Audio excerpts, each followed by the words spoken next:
So this is the third film in a row of Jim Jarmusch's that you've done. Yeah. Is it safe to say you're sort of a good luck charm for We him? like each other. I'm really happy to say that I've even made one film with him and that he's my friend, but I'm thrilled to make a third film with him. And particularly this one, which we've been talking about for quite a while, and we finally made it. I know in the past he's been inspired for films based on cities and sort of perceptions of cities, and I'm curious how important Detroit was. Hugely important. And even over the 7 or 8 years that we've been talking about it, Detroit was always there. There was a moment when we were talking about the other city being Rome, but Detroit was always there.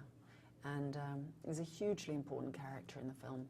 Does it make a difference in building the character, the fact that any other role you play may have decades of experience, but with a vampire, you're looking at centuries, millennia.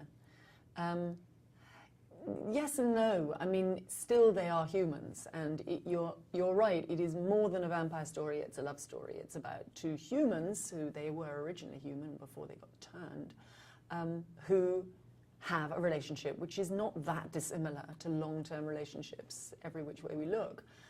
They still come up against the same issues, and they still get into ruts, and they still need to reboot each other out of it and re-inspire each other and go dancing and kiss each other, whatever.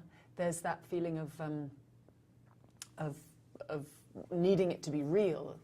But yes, occasionally one had to draw on the idea that Eve was a Bructeri druid who had seen it all, you know, been through the Crusades and been through all the Inquisitions and survived it, you know. As she says, she's a survivor. She really knows how to play chess. She's had a long, long time to practice. Because there's so many different types of vampires in fiction, is that something you wanted to divorce yourself from?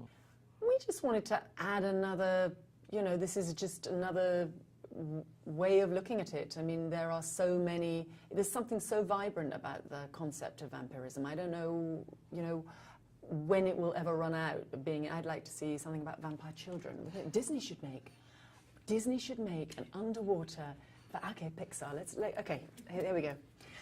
Anyway, it's endless. You can stretch that elastic any which way. And this is about artist vampires. This is about outsider artist vampires, which feels such an easy fit.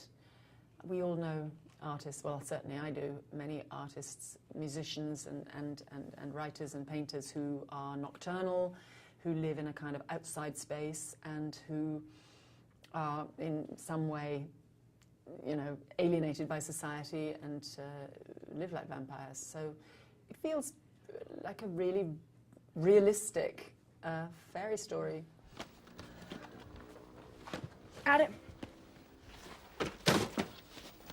Adam, could I have that flask back, please?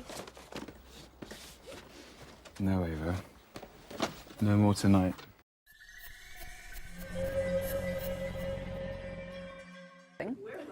Hang on 1 second. The tab of acid just Excellent.